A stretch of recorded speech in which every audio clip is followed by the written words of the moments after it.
What's up everybody? Welcome back to another video. And today I want to keep things light and not do my traditional review format, but instead just give the few thoughts I have on two recent releases, The Wild Robot and Megalopolis. Now the first one I want to talk about is The Wild Robot. It is an animated film that's based on a book by the same name. And The Wild Robot for me was a very warm and charming film. I'll even go so far to say it is my second favorite animated film this year that I've seen so far. It's a family film where children and adults will have a great time with it, and will even have things to sit with them after it's done. Now, there are two elements that I really loved about this movie, and the first one is the humor. I was not expecting this movie to have so much dark humor. I laughed way more than I thought I would be because of the amount of jokes there are about death and the animals' instincts when they encounter each other. Death in this film plays a big part, and it plays with it in such a smart way to where it doesn't come off as being heavy or doing too much. That unexpected theme of the story really does make the story feel mature and not being able to shy away from having those big discussions. Another element I really enjoyed about this movie were the visuals. This movie is absolutely beautiful. A lot of the large landscapes feel like paintings being brought to life. It really does use its jungle location to the max. It makes its world feel larger and lively.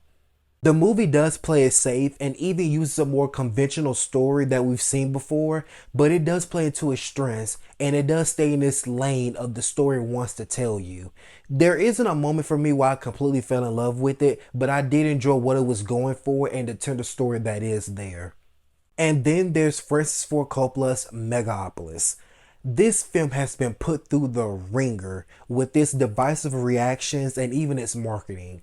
But even with everything going against this film, I still had a good time with it.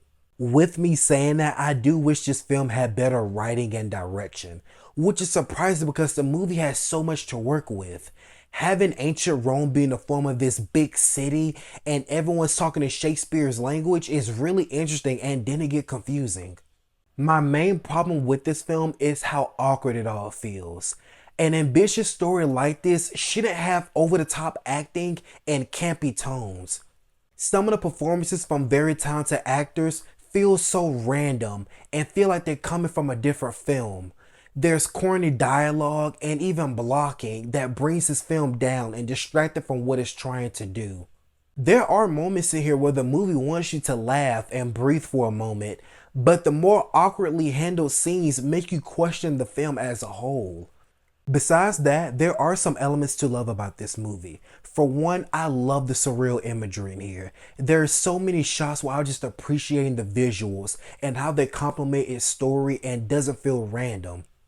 I also really like the idea of trying to make a utopia work and seeing how difficult and even impossible it all feels. The movie does offer more ideas than answers, but this concept is far more too complex to focus on one issue at a time.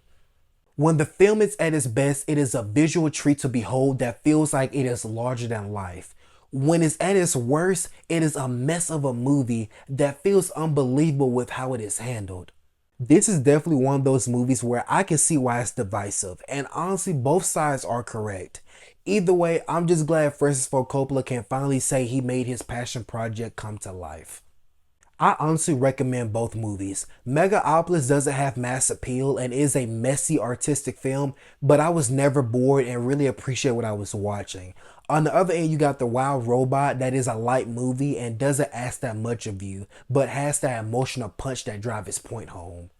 They both strangely complement each other and both are about hope for a better future and even caring about something that seems out of reach. Definitely let me know what you think of about both of these movies. I hope you enjoyed the video and I hope you have a great rest of your day. Thank you so much for watching and I'll see you with the next one.